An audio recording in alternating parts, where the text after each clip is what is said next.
The new YouTube Terms of Service update means that YouTube can monetize any video on the platform without paying you a penny. So YouTube just released an update to their Terms of Service, and they added in a section called Rights to Monetize. Basically, the section says that YouTube can run ads on any video on YouTube, and if you're not in the partner program, you're not entitled to any payments. So does this new update mean that YouTube is taking advantage of creators? Should you be freaking out about this update? Well, in this video, we're gonna break down what the update means for you as a creator, and I figured what better way to talk about this than to talk to someone who has been through literally every monetization change YouTube has ever created. So I have Corey Williams here. Hello, hello. So Corey has been on YouTube since 2005, which is when YouTube started. And you probably heard me say his name is Corey Williams. So you probably noticed we have the same last name. That's because we're married. Yes. So should you be freaking out? Yes. Oh my gosh. I'm kidding. I'm kidding. Listen, when I started making YouTube videos back in 2005, even before YouTube, I wasn't doing it because I was trying to make a ton of money.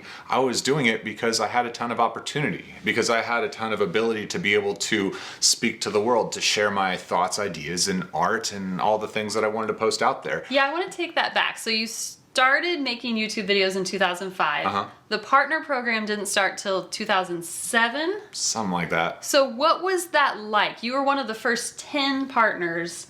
What was that like when YouTube said, hey, we're gonna start paying you? So back then, here's a little history on it. They actually called me. Like YouTube had my phone number. I could call YouTube. I knew the actual creators of YouTube even at that time. So it's kind of funny. So I was able to call YouTube. They called me and they said, hey, we've got this opportunity for you here. We're thinking about monetizing.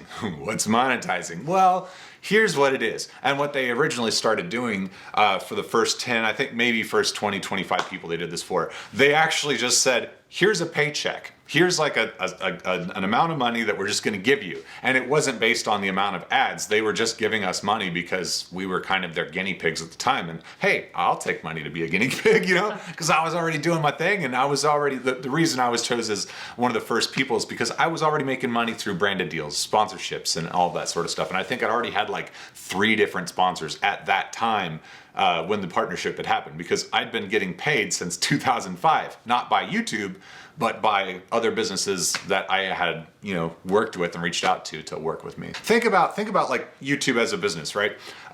It is great that we have this, but it's not necessarily our right to have YouTube. It's a great privilege to have YouTube. It's not run by the government. It's ran by people who have jobs, you know, who have to pay for these things, that all of this. And yes, Google is a major, you know, business and all of that sort of stuff. But even before Google, YouTube was doing this on YouTube's dime.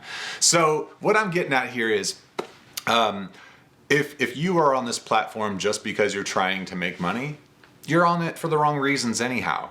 Right? We're all here, for the most part, I would hope, to express ourselves, to make a change in the world. First and foremost, let's take care of the platform. Let's make sure that we have a platform to be on. And while some people might think, well, Google, they don't need more money. YouTube has enough with these ads and all this other stuff.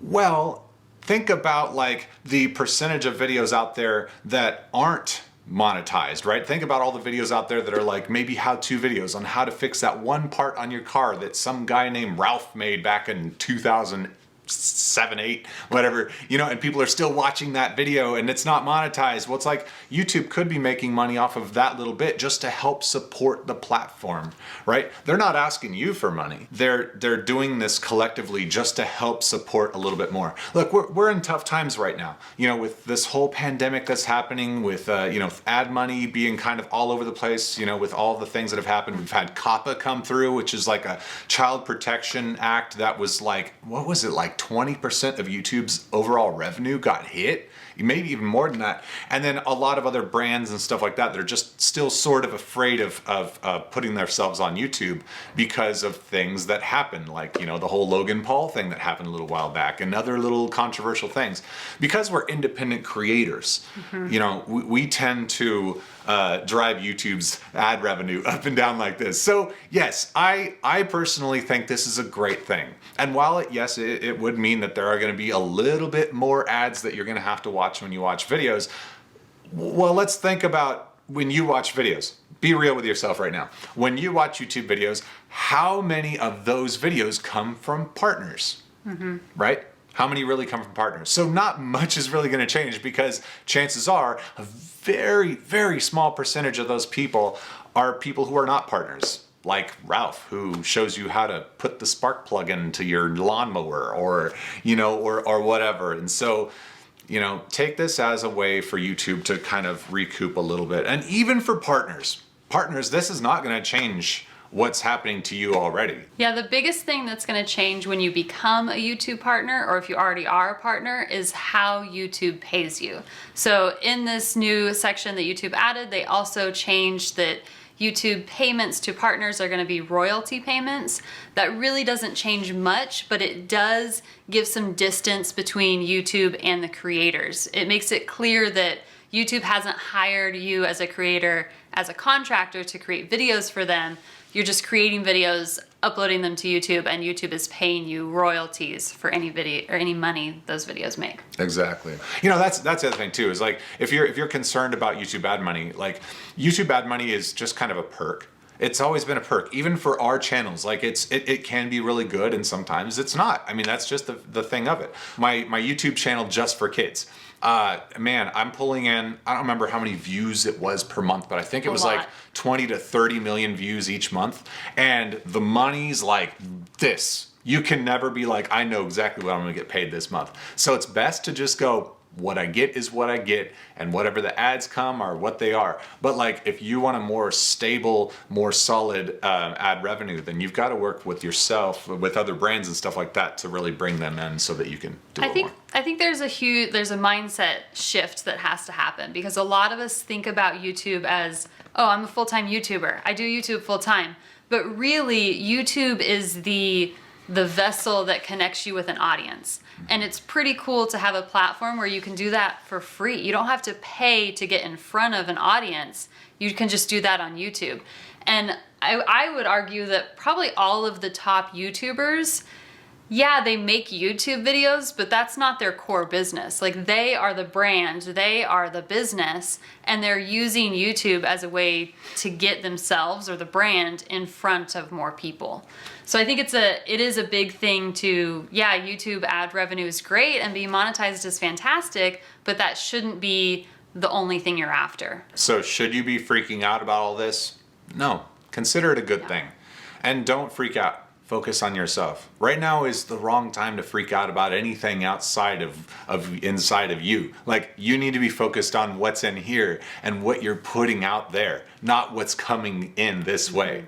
So change your mindset, right? Change your mindset, and you can really change the game and really just, up it or whatever. So yeah. Think of it like that. So don't freak out. It's actually a good thing in the long run. And if it's not, well then, hey, let's roll with it and still do your best, because can you change this right now, even if you don't like it? No, you can't. You can't. So why worry about it? Why let it change you? Yeah. Right? I think this is also great motivation to become a YouTube partner. I mean, it's fantastic to strive to get those 1,000 subscribers and 4,000 watch hours. If you guys are ready to start doing that, you're welcome to subscribe to this channel. I'm sharing all the strategies we've used since forever. This is our 6th YouTube channel, which is kind of crazy. Yeah. I think so. Yeah, right? We kind of lose track. But I do have a free resource down in the video description. It's a YouTube video checklist. It'll walk you through all the steps you need to take for creating videos, editing them, uploading them, everything you need to know. And please subscribe if you want more YouTube growth strategies. I'm Kristen. This is my husband, Corey. See ya.